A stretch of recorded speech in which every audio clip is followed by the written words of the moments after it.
Tämä ei ole rakkauden vuosi. 2 maailmansotaa ja niiden jälkeen vielä 140 muuta sotaa, joissa 20 miljoonaa ihmistä on menettänyt henkensä.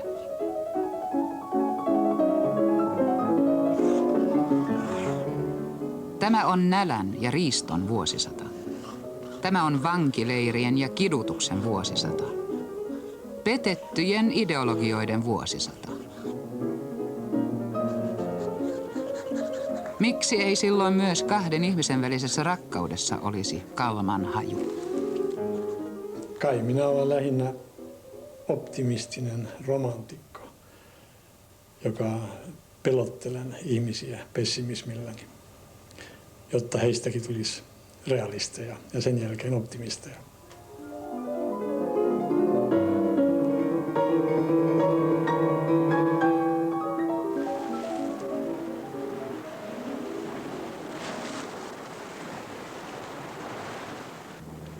Elämän tarkoitus, paitsi ihmisen kohdalla, on luonnon tasapainon ylläpitäminen. Ihmisen elämän tarkoitus on luoda hänelle itselleen Jumala, jotta hän sen jälkeen voisi muuttua Jumalan kaltaiseksi ja tunnon tuskia vailla häiritä luonnon tasapainoa.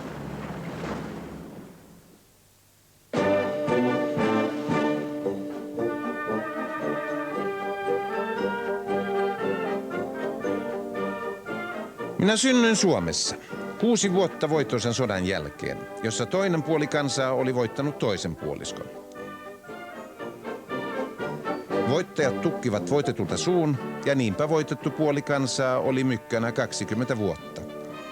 Jokainen vähänkin älyllisesti suuntautuva ihminen olisi toki mieluummin ollut syntymättä tällaiseen kommunikaatiotyhjiöön.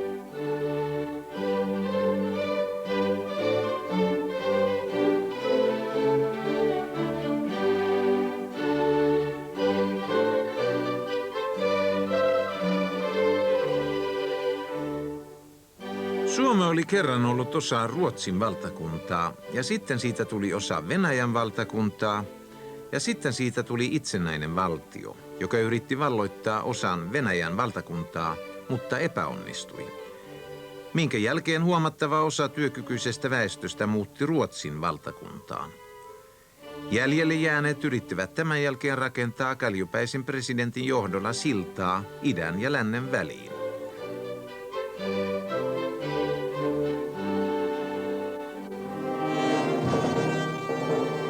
Myös minun isäni oli kalju, ja siksipä tunsin suurta luottamusta tuota presidenttiä kohtaan. Hän oli tosin järjestyksessä maan 7. presidentti, ja Suomessa vain ensimmäinen on suuri. Ensimmäistä ei voi enää koskaan suuruudessa kukaan ylittää, kunnostautuipa kuinka tahansa.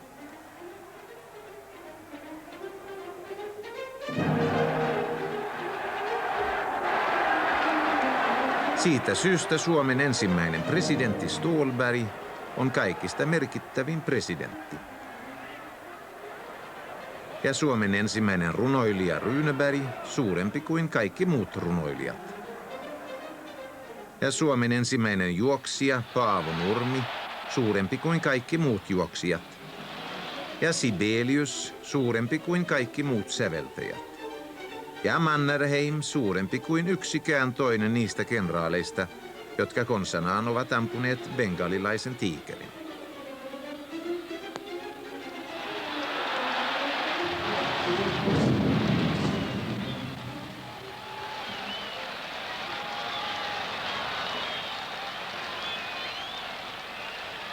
Kaljupää presidentti tasoitti sen puutoksen, että ei ollut ensimmäinen, sillä että istui kauemmin virassaan.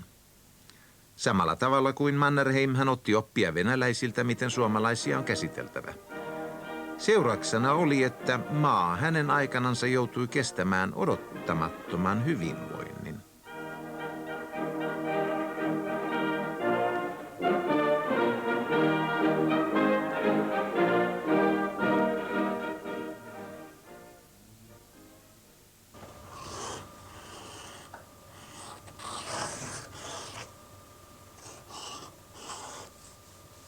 Vaikka en ollut hyvä oppilas koulussa, minulla oli erittäin hyvä arvosana kirkkohistoriassa. Se oli vähän merkillistä, koska en edes koskaan hankkinut kirkkohistorian oppikirjaa ja seurasin kehnosti opetusta tunneilla. Ei se johtunut arkkipiispa esi-isistänikään. Esi-isillä ei ollut vaikutusta arvosanoihin vanhassa suomalaisessa yhteiskoulussa. Heistä oli apua vain sisäänpääsytutkinnossa. Koulu oli täynnä kuuluisuuksien lapsia. Siellä oli Sibeliuksen, Nobel-kirjailija F.E. Sillanpään lapsia. Siellä oli kreivi, jonka esi-isä oli ollut Suomen kenraalikuvernööri. Siellä oli presidenttien, ministerien, kenraalien, teollisuuspomojen ja niin edelleen, yleensä rikkaan sivistyneistön lapsia.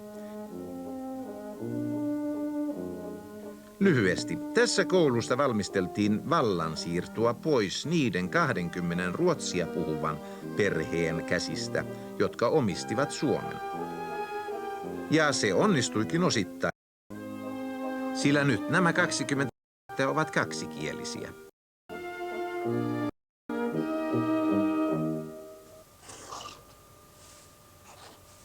Hyvä arvosanani kirkkohistoriassa johtui yksinomaan siitä, että kirkkohistorian opettaja Lauri Pohjanpää näki tulevaisuuteen. Hän antoi minun piirtää tunnella kaikessa rauhassa, mutta noukki tunnin loputtua piirustukseni ja sanoi säästävänsä ne ja rikastuvansa niillä sinä päivänä, kun minusta oli tullut suuri taiteilija.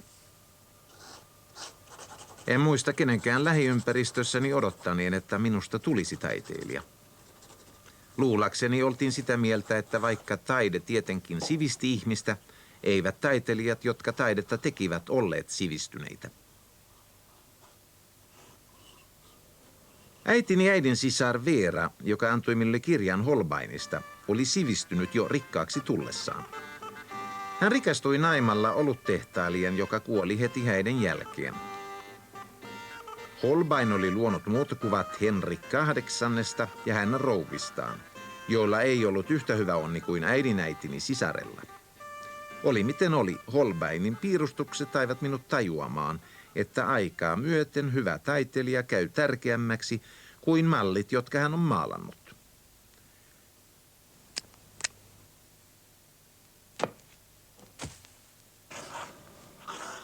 Lyijykynä sisältää mahdollisuuden ikuiseen elämään.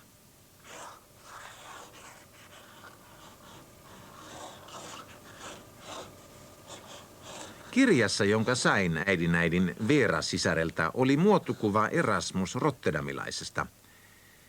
Ja minä löysin lohdun tämän sanoista, että ihmisistä narrimaisimpia ja yksinkertaisempia ovat liikemiehet. He harjoittivat surkeinta ja alentavinta puuhaa, mitä ajatella saattaa, ja kaupan päällisiksi mitä häpeällisimmällä tavalla. Vaikka he valehtelevat, vannovat väärin, varastavat, petkuttavat ja alituisesti yrittävät vetää muita ihmisiä nenästä, niin yhtä kaikki he tunkevat esiin kyynärpäittään käyttäen ja pyrkivät olemaan kukkona tunkiolla vain siksi, että heillä on kädet täynnä kultaa. Valitettavasti en kätkenyt sydämeeni Erasmuksen sanoja Bakkuksesta, joka Erasmuksen mukaan vapauttaa ihmissielun sen suruista ja murheista. Mutta tämä vapautuminen on lyhytaikainen. Kun humala on ohi, palaavat huolet ja täyttä laukkaa.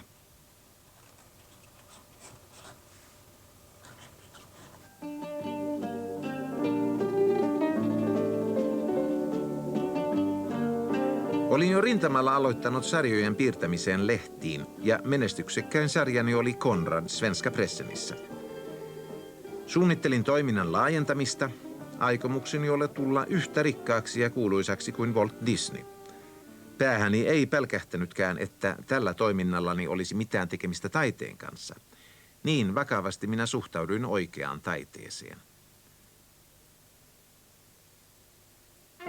Muistin, että Välskärin kertomukset olivat koituneet Topeliuksen menestykseksi.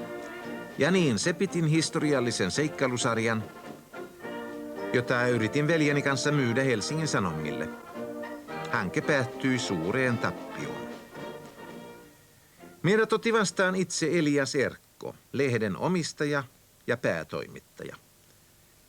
Hän oli uskomattoman pelottava ilmestys. Hän painoi 100 kiloa enemmän kuin yksikään toinen ihminen noina säännöstelyn aikoina.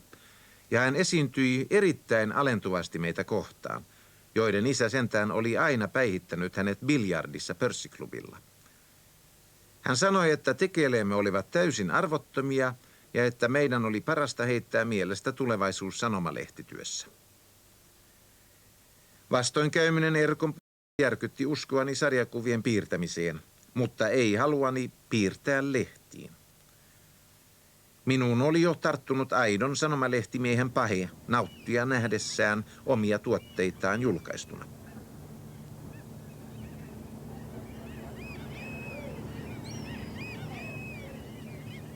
Ensi hetkestä alkaen rakastuin nukkaisen haperoon sanomalehtipaperiin, joka muistutti puupiirrosten Japanin paperia.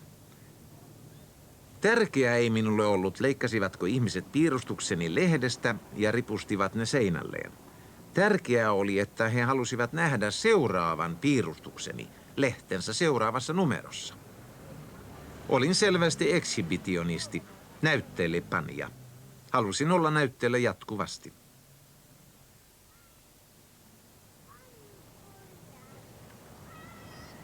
Lapsena olin ihaillut Albert Engströmiä. Hän oli sanomalehtimies ja taiteilija.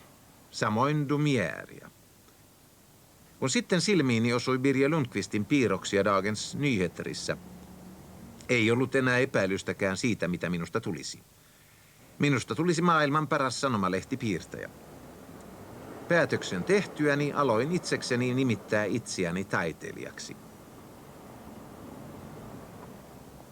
Sanomalehdet eivät kuitenkaan taistelleet minun suosiostani, eivät ymmärtäneet omaa parastaan, enkä minä niitä voinut siitä syyttää. Kukaan ei ollut kehottanut lehtiä pestaamaan tulevaa maailman parasta sanomalehtipiirtäjää.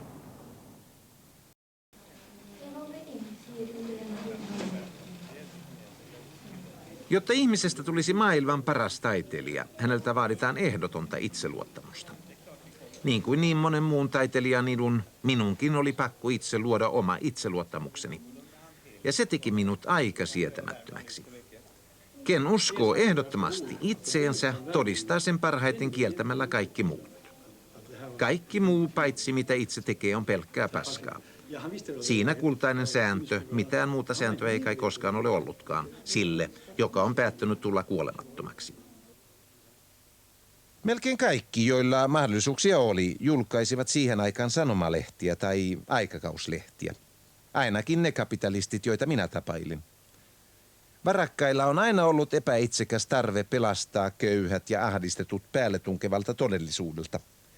Kun he 40-luvulla eivät kyenneet tarjoamaan näille autoja ja televisioita ja talouskoneita ja vaatteita ja ruokaa, he sen sijaan tarjosivat hyvän jutun kohtuullisen hintaan. Myös pilalehdillä oli suuri menekki. Hyvä nauru pidentää kurjuutta.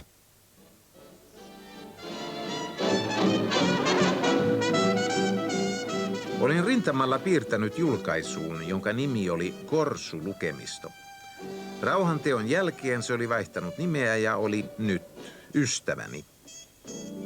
Piirtämällä jatkuvasti kevyesti puettuja pimuja ja varustamalla kuvat kaksimielisin sukkelin tekstein, minä sain kokoon rahat, jotka tarvitsin elämiseen ja juomiseen. Taiteen kannalta olisi ollut kunniallisempaa ansaita elatonsa mustan pörssin kaupoilla, mutta hillitön ekshibitionismini esti minua tulemasta järkiini. Minä haluaisin nähdä tuotteitani painettuna, vaikka tiesin, että niiden vuoksi minua ei koskaan tunnustettaisi taiteilijaksi. Silti tein töitä koko ajan lyödäkseni itseni läpi oikeana taiteilijana. Yhdessä P. Steniuksen kanssa tarjosin tuotteitani nuorten näyttelyyn, mutta meidät reputettiin. Ystäväni julkaisin omisti tietty johtaja, joka julkaisi sanomalehtiä ja tuotti pahvilaatikoita olemattomia tavaroita varten. Kumpi puuhista oli vähemmän tuottavaa, sitä en koskaan saanut tietää, mutta juuri tämä mies se sanoi minulle, ettei minusta tulisi suurta taiteilijaa ennen kuin olisin kärsinyt tarpeeksi.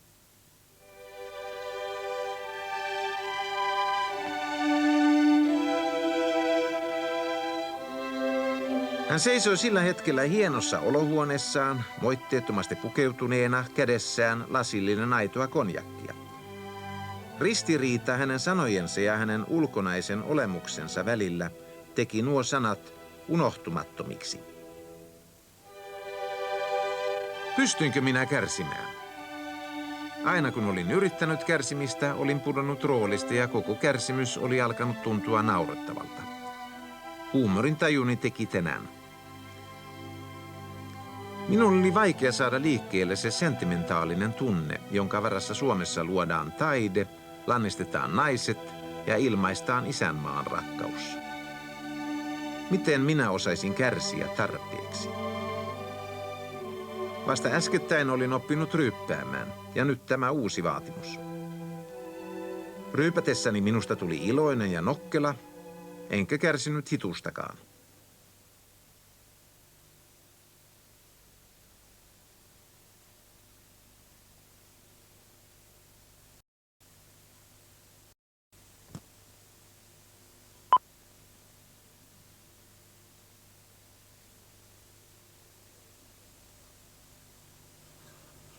Olin vihdoinkin saavuttanut menestystä taiteellani.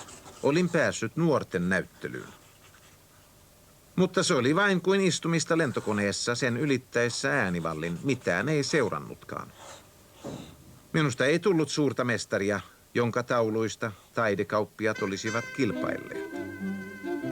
Eivät huolineet edes niitä taulujani, jotka olivat näyttelyssä. Ja sen minä käsitin. Ne oli tehty sidotuin silmin. Tulos muistutti tanssivia lapamatoja. Typeryydessäni kerroin irvailleen Erik Enrotille, joka oli Jyryn puheenjohtajana, miten olin saanut monotyyppini aikaan. Hän sanoi hyytävän kylmästi, että minun oli paras piirtää aina sidotuin silmin. Se näytti olevan minulle ainoa mahdollinen tapa luoda taidetta.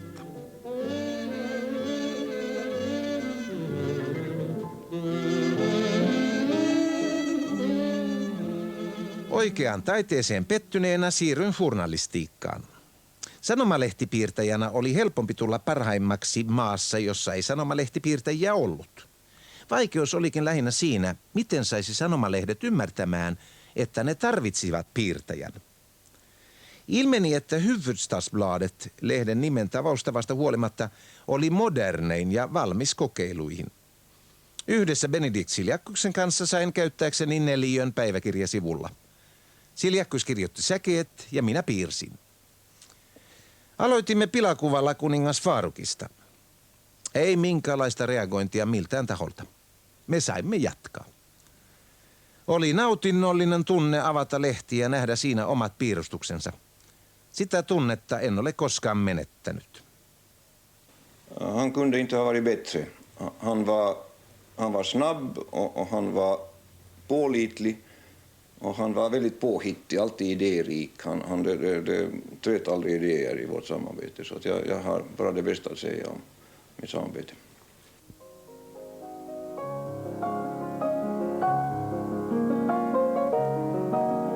Jostain syystä minulla on aina mennyt hyvin silloinkin, kun on mennyt huonoimmin. Lahjakkuuteni ei ollut niin silmiinpistävä, että joku tosissaan olisi yrittänyt asettua poikkiteloin uralleni. Suomenruotsalaisten suuri perhe ei ollut huomaavinaan suomalaista nimeäni ja sulki minut lämpimään isään syliinsä. Ja se muhkura, jonka tunsin takapuoleni alla, oli Amos Anderssonin rahakukkaro.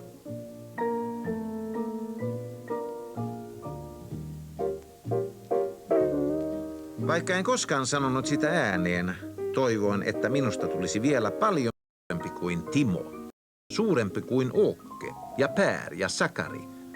Todellinen mestari. Ja mestaruuteen päästäkseni raadoin kuin juhta. Vasta iltaisin ja sunnuntaisin minä join. Mutta vaikka joinkin paljon, en saanut krapulaa. Vain maha protestoi. Oli kuin joku olisi hitaasti työntänyt paperiveistä selkääni ja minun täytyi hetkeksi taipua kaksinkerroin piirustuspöydän ääreen. Lääkäri totesi mahahaavan.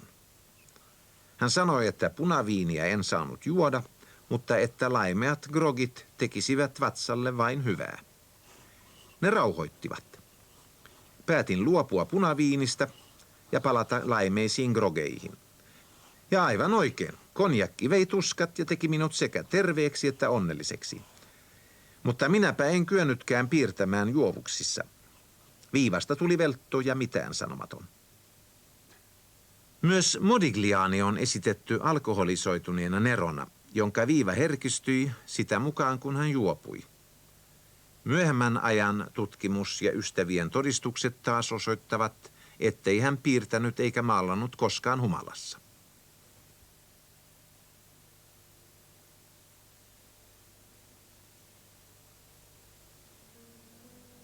Seksi stimuloi minun aivotoimintaani. Mitä täydellisempi rakastelu, sitä terävämmäksi minä tulen. Paluumatkalla toimitukseen tuotin aforismeja juoksuhihnalta ja Märtä kirjoitti ne muistiin. Hänestä ne olivat upeita. Ja hän ehdotti, että julkaistaisiin niitä päivän mietelauseina päiväkirjasivulla, jota hän toimitti. Minä kysäisin vaivihkaa sihteeriltä, sopisiko jokin päivän mietelause minultakin, mutta hän katsoi hämmästyneenä ja sanoi, että se paikka lehdessä oli ainoa syvällisille ajatuksille varattu ja että niitä taritsivat lehdelle maailmanhistorian suurimmat nerot. Minun mielestäni viisaita vanhuksia sieti hiukan auttaa. Ja niin alkoi meidän järjestelmällinen viisauksien väärennystyömme. Märttä pani lehteen minun aforismiani Augustuksen, Marcus Aureliuksen, Shakespearen, Voltairen, Strindbergin ja Trotskin nimessä, eikä kukaan puhua pukahtanut. Ei edes päätoimittaja, jolla oli tohtorin arvo antiikin historiassa. Mutta saattoihan vanhoilla roomalaisilla hyvinkin olla päässään samoja aatoksia kuin minulla. Uhkarohkeutemme kasvoi. Me keksimme uusia kuuluisia nimiä. Bam, Grum, von Kühler, Vladimir Trlklo, Putilin, Amelien Ganschweiler ja Jens J. Jensen vain muutamia mainitakseni. Ilmeisesti eivät nämä olletkaan niin tuntemattomia ajattelijoita kuin olimme luulleet, sillä heidänkin miettensä hyväksyttiin vastaan panematta. Hetken haudomme unelmaa koko maailman historian väärentämisestä, mutta sitten tulimme ajatelleeksi, että se kai oli jo tehty. Minä olin mainostoimistossa aamupäivän, iltapäivällä tein kuvia ja pakinoita Hufvudstadsbladettiin ja Nya Presseniin, kirjoitin radiokuunnelmia ja Lasse Pöystille TV-shown yhteistyössä Benedikt Siljakkuksen kanssa. Useinhan sitten saattoi olla, että Hessu toi jonkun tämmöisen tekstin ja usein ne tulivat siis ihan muutamaa päivää ennen esitystä. Ja sanotaan, että minusta se loppu ei ollut oikein hyvä. Jolloin minä sanoin Henrik Tikkaselle, että kuule, että voisiko tätä loppua ehkä muotoille vähän sinne päin.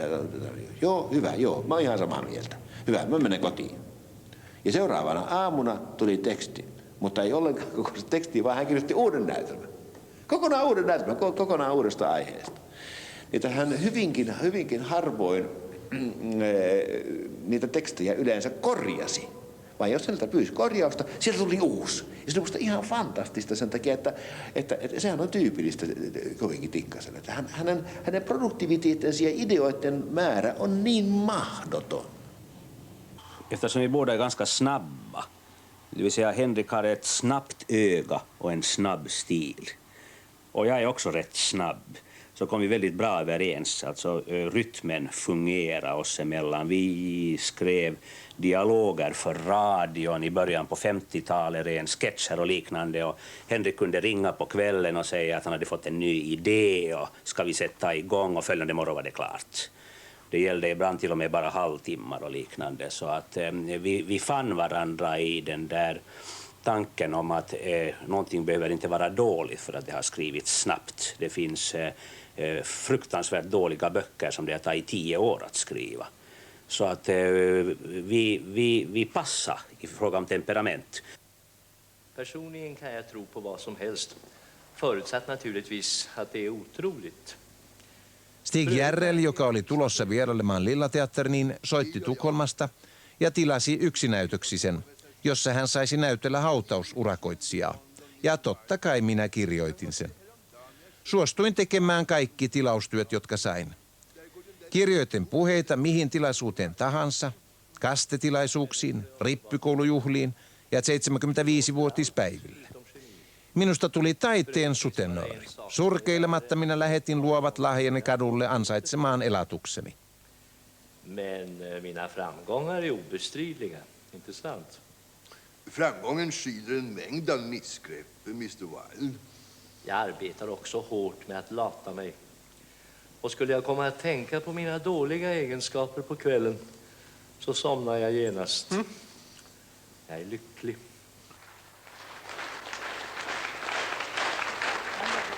Taiteilijoina meidän tulisi olla tinkimättömän rehellisiä.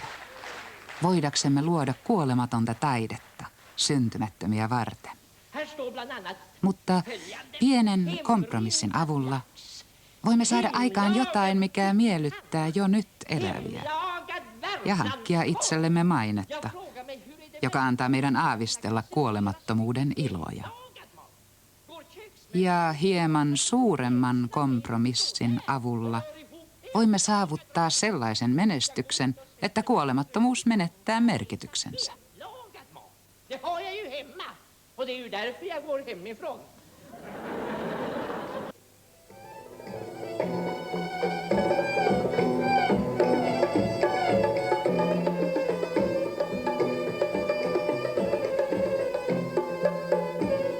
Samana päivänä, jolloin synnyin, vapauttivat turkkilaiset Izmirin ja kreikkalaiset menettivät vanhan Smyrnan.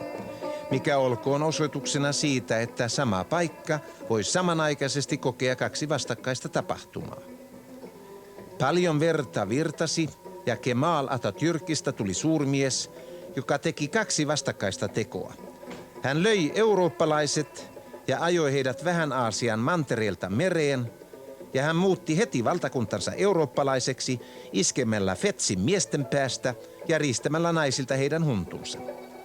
Lisäksi hän rakensi uuden pääkaupungin, piti pornografisia tauluja sänkykamarissaan ja rakasteli vuoroin kauniiden poikien ja vuoroin tyttöjen kanssa.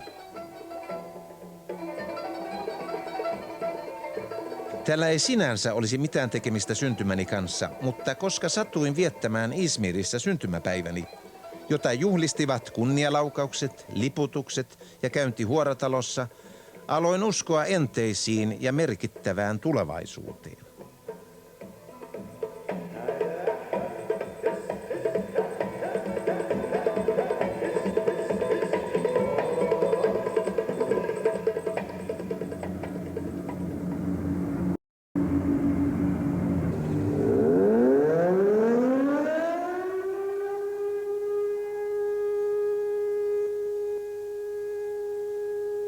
Sota vaatii hyvää moraalia. Kukaan ei lähde sotaan alhaisin aikein. Sen takia sota on mieltä ylentävää. Toisessa maailmansodassa oli kaikilla osanottajilla korkeat päämäärät. Näistä päämääristä voidaan erityisesti mainita uuden Euroopan luominen, demokratian pelastaminen, kristinuskon puolustaminen ja vallankumouksen varjeleminen. Lisäksi kaikki taistelivat isänmaan, kodin ja vapauden puolesta. On suurta, kun koko maailmaa yhtä aikaa elähdyttävät näin jalot ihanteet. Silloin ei ole vaikeata pitää yllä korkeata moraalia.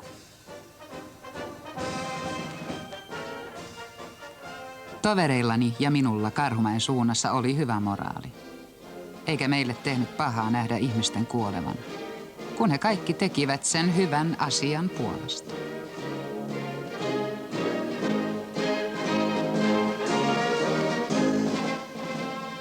Fasismi on nykyään haukkumasana ja kaikki, jotka ovat eri mieltä, ne ovat fasisteja. Minusta on vaikea haukkua mua fasistiksi, koska fasistihan on väkivallan puolesta ja minä ainakin henkilökohtaisesti en ole sanallakaan ollut sen puolesta koko elämäni aikana. Että kyllä kai pasifisti paremminkin sopii, vaikka minä nyt en ehkä ole niin raivohullu pasifisti, että mä en ymmärtä sitä. Että sitä on vaikea toteuttaa, mutta minusta se päämääränä on kuitenkin ainoa mahdollisuus. Paremmin varustautuneita me olimme 1939 kuin 1979. Sota ei tullut odottamatta. Se, mikä tuli 40 vuotta myöhemmin, tuli täysin odottamatta.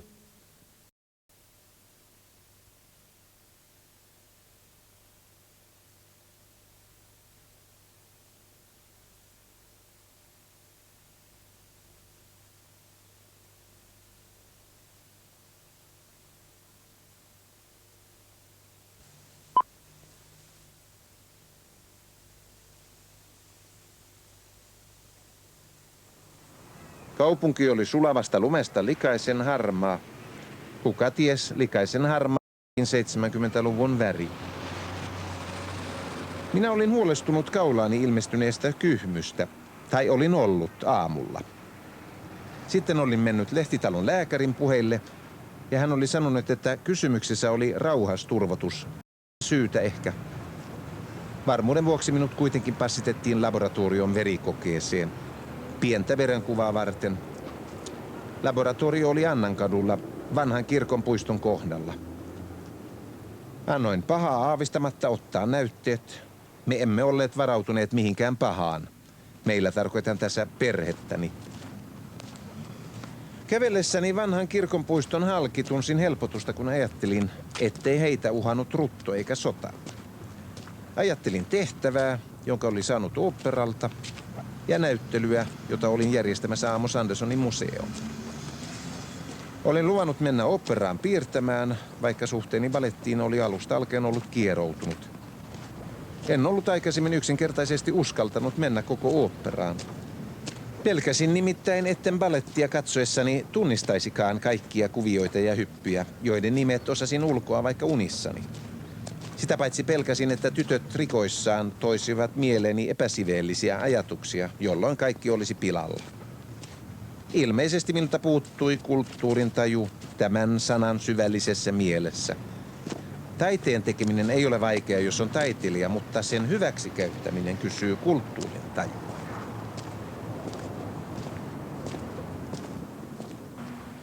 Menin vastaanotolle ja siellä minulle ilmoitettiin, ettei kyhmyn syy ollut poskessa oleva finni, vaan syöpä. Leukosyyttien määrä oli 10-kertainen. Minkälaisesta leukomiestä oli kysymys, sitä ei vielä osattu sanoa. Verinäytö oli lähetetty toiseen laboratorioon tarkempaa tutkimusta varten ja tulokset luvattu iltapäiväksi. Kysyin, millainen oli pahin mahdollinen leukemia, mistä saattoi olla kysymys. Se oli akuutti muoto, joka vei hengen viikossa. Joskin aikaa voitin tietyin toimenpiteen venyttää 3 viikoksi, mikäli olisi tarpeen. Jos on paljon asioita kesken, sanoi lääkäri. Mietin, mitä asioita minulla oli kesken, ja huomasin hämmästyksekseni, ettei niitä ollut paljon. Heti perään mietin, kuinka olin saattanut sanoa, ettei minulla ollut mitään kesken. Minullahan oli lapseni. Eikä minun osuuteni päättynyt siihen, että olin siittänyt heidät. Tunsin kuvotusta, kun huomasin itsekeskeisyyteni. Minä halusin kuolla parhaalla mahdollisella tavalla. Rauhallisesti, ketään järkyttämättä.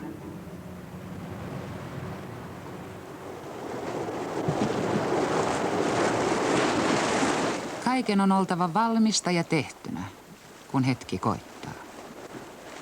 Ja koska en tiedä, milloin se koittaa, on minun kiirehdittävä. Kirjoitettava kuolematon teos. Piirrettävä kaunein piirros. Koettava kaikkien aikojen rakkaus. Jotta voisin levittää kaiken kokemani ja tekemäni kuolinvuoteeni viereen. Niin, että kuolema näkisi, kuka minä olen. Ja osoittaisi sellaista kunnioitusta minua kohtaan, että se saisi kirjallisuusarvostelijat, taidearvostelijat ja rakastettuni häpeämään sitä, että he vajaavaisuudessaan eivät milloinkaan osanneet antaa minulle täyttä arvoa.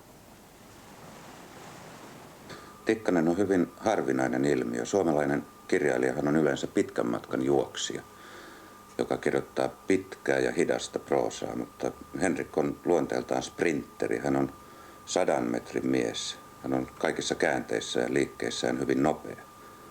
Sellaisena Tikkanen on mielestäni suuri aarre Suomessa. ja eurooppalaisessa kirjallisuudessa? Tikkanen on todellakin yksi niitä harvoja suomalaisia kirjailijoita, joiden yhteydessä voi puhua joistakin eurooppalaisista perinteistä. Sijoittaisin hänet valistushenkisen satiirin suureen linjaan ja olen jossakin jutussani verrannut häntä Voltaireen.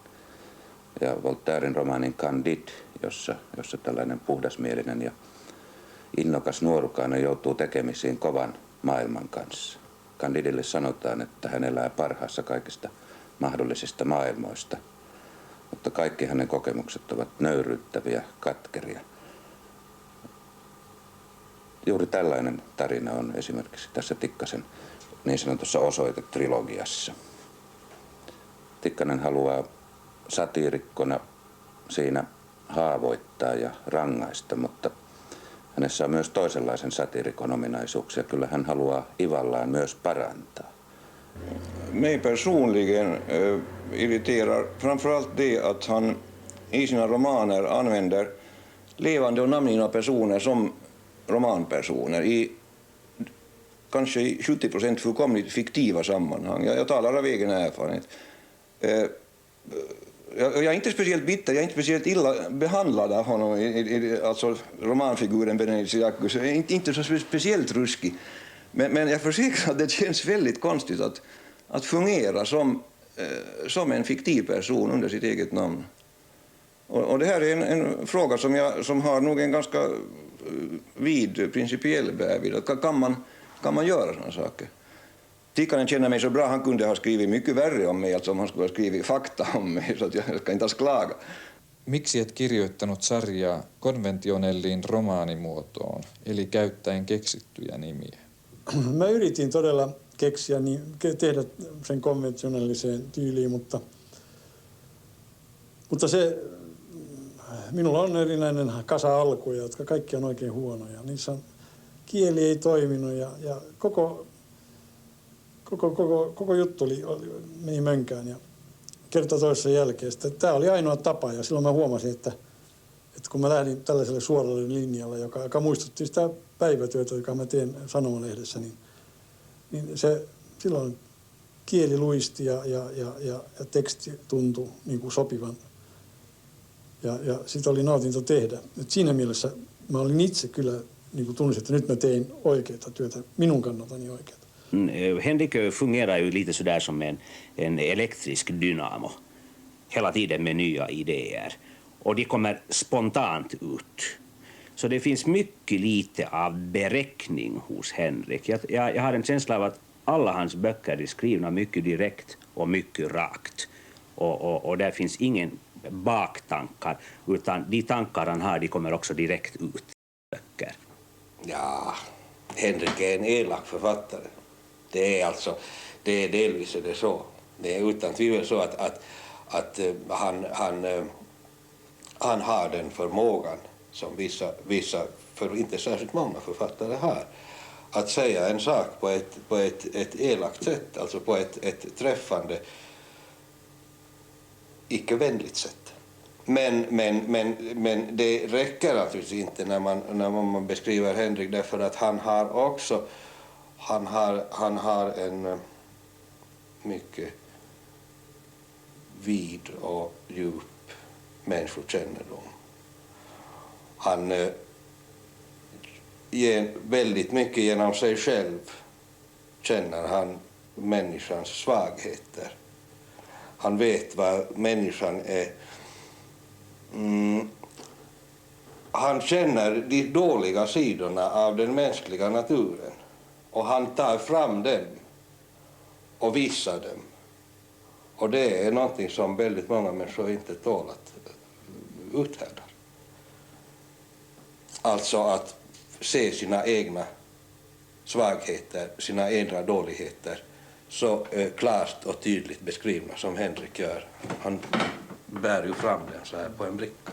Erinäiset ihmiset, jotka tunsivat syytä suuttua, niin he suuttuvat ja jotkut vanhat ystävätkin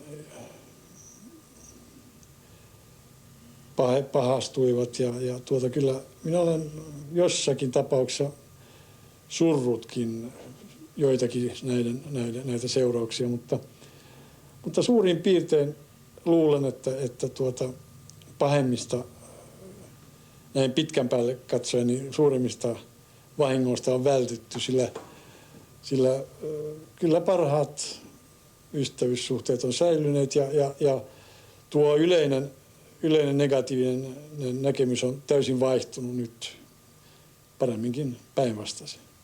Minä tiedän, että monet suomalaiset eivät oikein pääse kiinni Tikkasen teksteihin. Heitä häiritsee juuri se ylimääräinen älyllisyys. Eivätkä he näe sitä emootiota, mikä kuitenkin on tässä Tikkasen tekstin latauksena. Ehkäpä se, että hän kirjoittaa niin kauttaaltaan oman persoonansa läpi. Hämää ihmisiä. Olin elänyt 54 vuotta. Loistoelämää. Todellista toiveelämää. Joka suhteessa oli tosiaankin käynyt niin kuin olin toivonut. Taiteilijana olin mielestäni päässyt suurin piirtein siihen, mihin olin pyrkinytkin. Lisäksi minusta oli tullut arvostettu kirjailija, vaikka en ollut koskaan edes aikonut kirjailijaksi. Olin myös hyvin inhottu kirjailija, mikä antoi aihetta uskoa, että tosiaan olin hyvä kirjailija.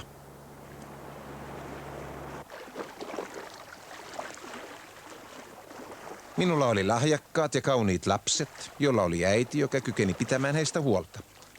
Ja ennen kaikkea olin kokenut suuren rakkauden. Olin yrittänyt tehdä vaimolleni hyvää ja uskoinkin tehneeni hänelle hyvää, mutta kuitenkin olin tehnyt hänelle pahaa. Oli valtava pettymys todeta olleensa huomaamattaan onnellinen yksin. Enkä ottanut uskoakseni, kun vaimoni sanoi onnettomanakin rakastavansa ehkä enemmän kuin minä onnellisena. Sama koski taidemuseon seinillä riippuvia töitä.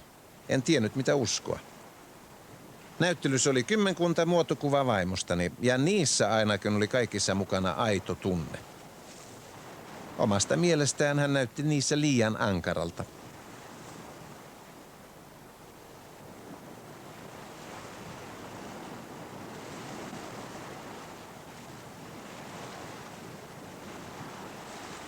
Kuolema tuntui ylevältä ja suuremmoiselta.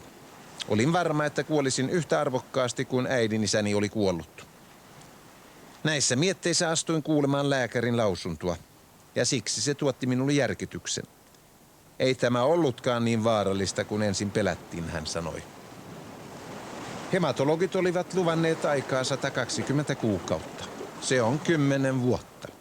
Enemmän kuin useimpien avioliittojen kestoaika. Mahdollisuuteni käydä kohti kaunista ja traagista kuolemaa olivat menneet murskaksi. Palasin kotiin avioliittokriisini pariin.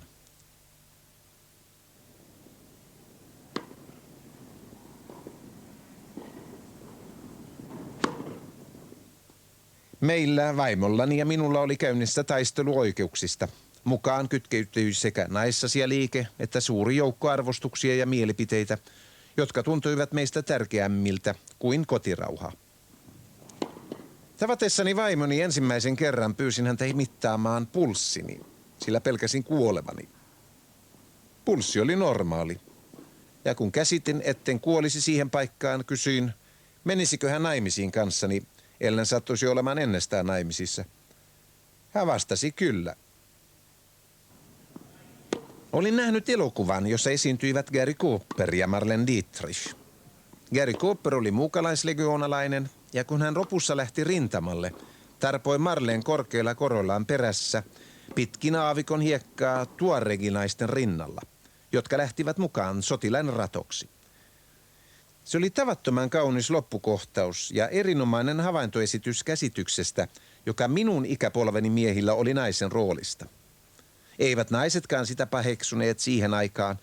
Saattoivat kyllä pitää Marlenen tekoa uhrauksena, mutta kohtausta joka tapauksessa ylistyksenä suurelle rakkaudelle. Naisten asia oli pitää huolta rakkauden suuruudesta, sillä aikaa kun miehet pitivät huolta omasta suuruudestaan. Olin 30-luvulla oppinut, että mies ei itke. 40-luvulla, että mies ei pelkää. 50-luvulla, että mies kutsuu naista viheltämällä. 60-luvulla, että mies mieluummin rakastaa kuin sotii. Ja tämän 4 vuosikymmenen mittaisen kurssin jälkeen, jonka olin käynyt, tuli 70-luku ja käänsi kaikki opit päälaelleen. Minä jouduin kaikkien näiden hyvin rankkojen asioiden eteen oltuani onnistunut sovinisti-sika suurimman osan elämästäni ja sitten yhtäkkiä minun piti muuttaa näkemystäni. Ja vielä kaiken lisäksi hetkellä, jolloin muutenkin vanheneva mies on vaikeuksissa ja vähemmänkin valveutuneiden naisten kanssa. Niin että tämä oli aika rankkaa kyllä, mutta sen kai on kaikki kokeneet, en yksin minä. 70-luku oli kyllä kovaa näin miehelle, mutta 80-luku tuntuu tulevan kovaksi meille kaikille. Sen takia, että me eletään tuon ikuisen ja pirullisen uhanalaisena, jotka täystuho meille suo, tai toisin sanoen nämä uhkailut, jotka tulee koko ajan näiden supervaltioiden johtajien puolelta, joka ilmeisesti ei ole mitään muuta tarkoitusta kuin saada meidät toimimaan heidän toivomallaan tavalla. Minä en usko, että mitään henkistä kehitystä saattaa tapahtua ikuisen pelon maailmassa. Että pelko olisi murrettava. Ja mä luulen, että sen voidaan murtaa vain sillä, että me saadaan tietää samaa, minkä muutkin, että sotaa ei voida käydä. Niin kuin ne tietää helvetin hyvin ne, jotka hoitaa näitä hommia. Musta tuntuu, että itteni täytyy sopeutua tähän ajatukseen, että tämä tulee olemaan minun viimeinen 10-lukuni. Tietysti olen iloinen, jos pääsen sen loppuun, mikä tuntuu aika epäuskottavalta, mutta uskon, että kuitenkin se kokemus, mikä nyt minullakin on tullut tässä näissä hommissa, niin sitä voitaisiin vielä käyttää hyväksi juuri siinä mielessä, että murrettaisiin tämä pelon atmosfääri.